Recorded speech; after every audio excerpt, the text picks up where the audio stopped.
بسم الله الرحمن الرحيم أرأيت الذي يكذب بالدين فذلك الذي يدع اليتيم ولا يحض على طعام المسكين فويل للمصلين الذين عن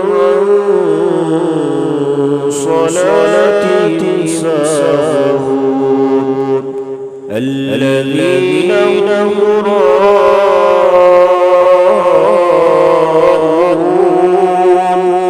ويمنعون